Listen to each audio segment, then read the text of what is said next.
So welcome back everybody, and I am delighted that we're going to look in detail at selection, probably a little bit more than selection actually, because as you'll find out in a moment, I'm delighted to be with Helen Sanderson, Chief Executive of Wellbeing Teams. Hi Helen. Hi.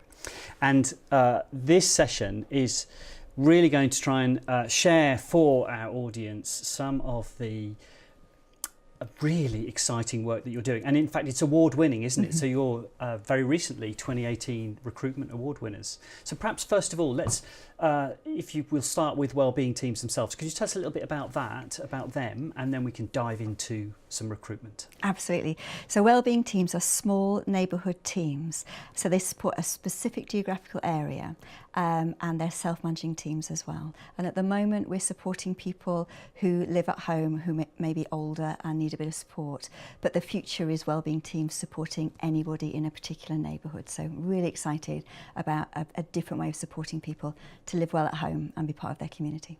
Fab. And I think part of all of this is the unique way that you need to recruit. Really, you need to find people, people with exactly the right values. So can you tell us a little bit about how you've gone about that process? Well, completely inspired by what I've learnt from you. The first thing is being clear about who you're looking for. And what often happens in care is that people rotate around different care organisations. So the grass is always greener on the other side of the fence, so you try another organisation and another. But we wanted to intentionally recruit outside of care because fundamentally we believe that if you've got people with the right values and a can-do attitude, we can teach them the skills that they need. So we've been thinking about this really quite differently and been trying to find people who, well, we've got people who work in retail, in beauty, in customer service, and bringing them into care, and also bringing younger people into care. So part of the way that we've done this is rethinking how we describe the role and how we describe who we're looking for. So instead of a traditional job description and person specification, we have a variant of a one-page profile that says this is what people are likely to like and admire about you, this is what is likely to matter about you, to matter to you, the stuff that really makes your heart beat, you know, that you're passionate about, and this is how we'll support you in the role. So most job adverts are saying what you need to be like, and we're trying to say here are the characteristics of what we're looking for, and we also want to be really upfront with you about how we're going to support you. And we've got clear values. We've got 6 values that operate in Wellbeing Teams, and we went through how we describe the organisation, how we describe the role, and the could this be you, to make sure that our values sang out of that, and used a values professional called Jackie Lefevre to help us do that. So the first thing is how we're described as an organisation, what we say to people about what we're looking for and who we're looking for, and then having a combination of the more traditional electronic boards as well as using social media. And what did you notice a difference? Perhaps you didn't because you haven't probably been, you know, a traditional provider, but the sorts of applicants, were you pleased initially, or did you really not know what you were going to find? Well, you'd warned us that if we put things on electronic job boards, we'd be absolutely inundated. And of course, people are desperate for jobs, and I completely understand that. So it's almost as if people see a job title and just automatically send a CV, perhaps without looking in detail. So we were very deliberate about having long descriptions about the role. So if you're not really interested in reading it, you'd give up halfway through. And then at the very end, we had 3 questions that says, please don't send us a CV, because we want to know about who you are first of all. So please answer these 3 questions and email us. So one question is, self-managing teams aren't for everybody. We're curious about why they might be for you. And the second question was, in self-managing teams, we pay attention to people having great days. What does a great day look like for you? And then the third question is, how many miles do you live from the centre of? And that will be the town that we're recruiting to. So therefore, we get lots of people sending back CVs and covering letters, but clearly, haven't got to the end because they haven't answered those questions. So then it'd be only people who answer those questions will be put forward to the next stage of our recruitment process. Ah, perfect. And so what would that next stage be? Well, we say, thank you. So you get an automatic response that comes from me that says, thank you so much for your interest in the role. We want to learn about you as a person rather than read about you on paper next. So please can you book a slot to talk to one of our team for 20 minutes, and we have a Calendly link there so you can go on and book your slot with somebody. And we usually have 4 or 5 people who've put slots in from morning, noon, in the evening, and at weekends as well. And some of those people will be existing team members because team members recruit their own team members as well. They have a script, but the purpose, they have a script so that they can ad-lib from it. But the purpose of that conversation is for us to make sure you really understand what the role is like and for us to find out more about the person. So very informal, doesn't feel like a selection interview, feels like a chat. And at the end of that, people that we think will be a good fit for us, we invite them to a 3-hour recruitment workshop, and that's when we send the pack out. Perfect. So, okay, if I then was successful at that stage, what am I told about what to expect for this session? Absolutely. So at the end of that conversation, you're told that the next steps are, we'll send you the pack, we'll invite you, and there and then you're told the date of the recruitment workshop and the times. But the other thing that you won't be expecting is you get a personal text from me. Really me. So at the moment, it's me, and it will be the wellbeing leader in the future. So the team who are doing the recruitment, my colleagues, send me a text with the name of the person that they've put through, and then get a personal text from me that says, you've made a really good first impression on, and that'll be the name of the person. And we're really looking forward to meeting you at the recruitment workshop. And I think that we want the whole thing to feel personal. So the fact that you then get a text, and I introduce myself as the founder of Wellbeing Teams, I hope that matters to people, that we start that kind of contact and relationship then. And then the pack has the recruitment team's one-page profile. So that might be my one-page profile. We have a co-production partner, somebody who uses services, and it'll be their one-page profile, and 2 one-page profiles of the other team members who will be in the recruitment team. So suddenly you're learning what people appreciate about other people, what matters to me as an individual, and how to support me. So we want to show up as humans, as people, through the recruitment pack. You're asked to complete your own one-page profile. We give you a blank version and some links and guidance about how to do that. And then, of course, there's a standard application information everybody has to do, but we still don't ask for a CV at that stage. And when they arrive on the day, how's the day shaping up? I know you have some really interesting things that happen, so do tell us. Well, the first thing is we think theatre. So we set up the room like it's almost a set. So we've got lovely bunting, we have vases, we have flowers, we have music on, we have tablecloths, we have a welcome desk as well. Because we want people to come in and feel like they matter, and this is special, and they're special, and that we've paid attention to this. So it doesn't feel anything like the usual setup. So you come into music as well. We ask people to create their own name badges. At the welcome desk, it will always be the co-production partner and myself or somebody else, because we want to model that working in partnership with people who use our service is central to who we are and how we work. So you do your badge, and you'd go and sit down, and you'd be welcomed and offered tea or coffee or biscuits. And then when everybody's there, I usually do the initial hello and welcome and introduce the team, but the team will share something that matters to them. So the first exercise is sharing on your tables 3 things that matter to you. So we start off with a really strong thing that says who you are, and what you bring is what we want to learn about right from the beginning. And then we have a range of different exercises. So we're old enough to remember when there was enough money in the system where people used to go on team building events. Do you remember? Yes, I do. I'm old so enough too. It feels a bit like that. So there'll be an exercise like building a tower with spaghetti, where we'll see how people work together in a small group.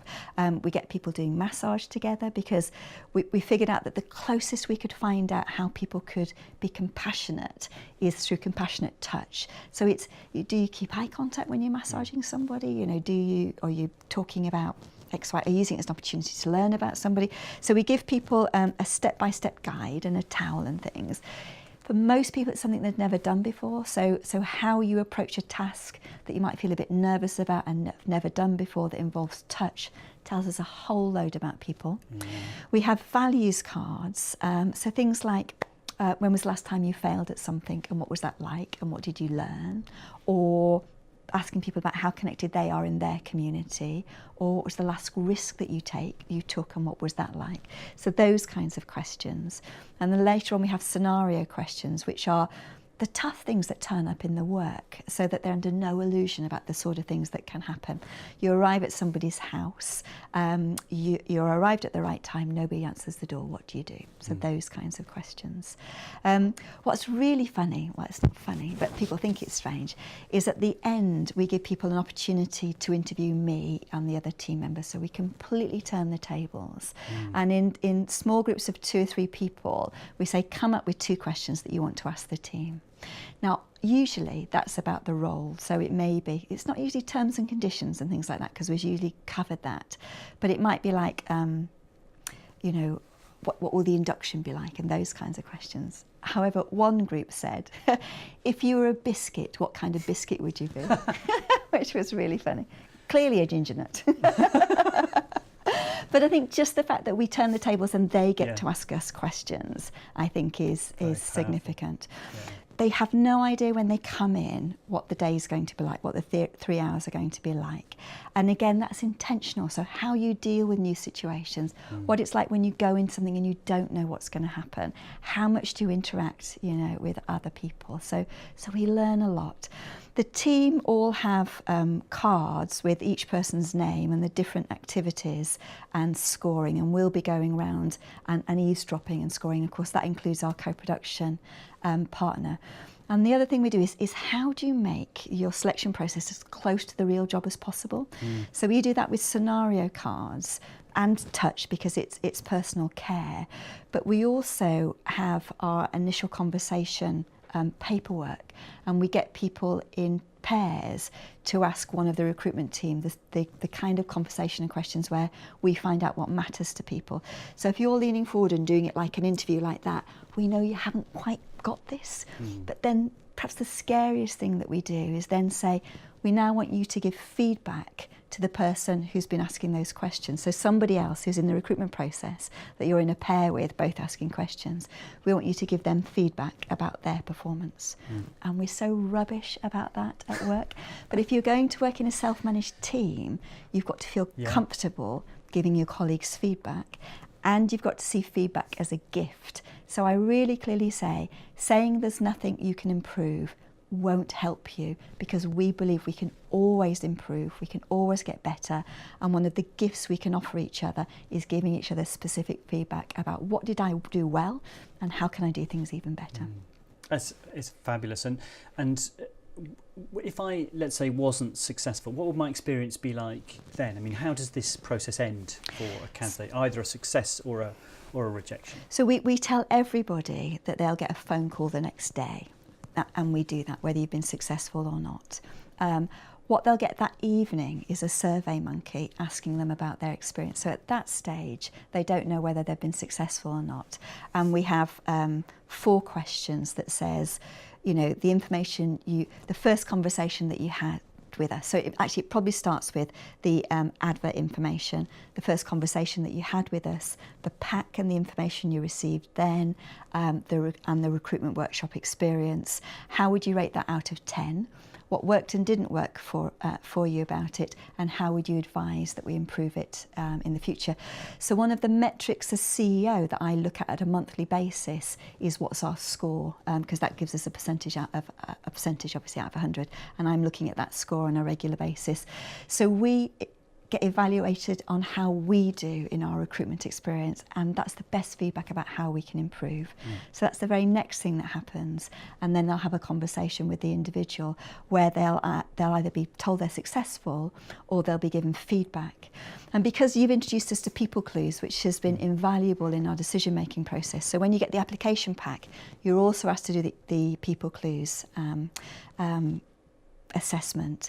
And when we're making decisions, we look at what we noticed on the day, what people clues told us as well, and we put all that together. But it means that we're able to offer people their people clues report if they're not successful, so that they've learnt about themselves and they know what they can do better next time. And of course they've also got their one-page profile that they can build on if they choose to as well. Oh, really good. And it's been very successful, I think, so far. Yes, it has. It has. We've been really, really pleased. Because in this climate where recruitment is difficult for everybody, we are recruiting about 10 to 12 people each recruitment workshop. I hold my breath, Neil, I hold my breath, because we'll probably get... so the current recruitment that we're doing, we've done 75 slots of half-hour conversations. We ask people to confirm that they're attending the workshop 3 days before. So we pretty much know, and that's because one of our values is responsibility.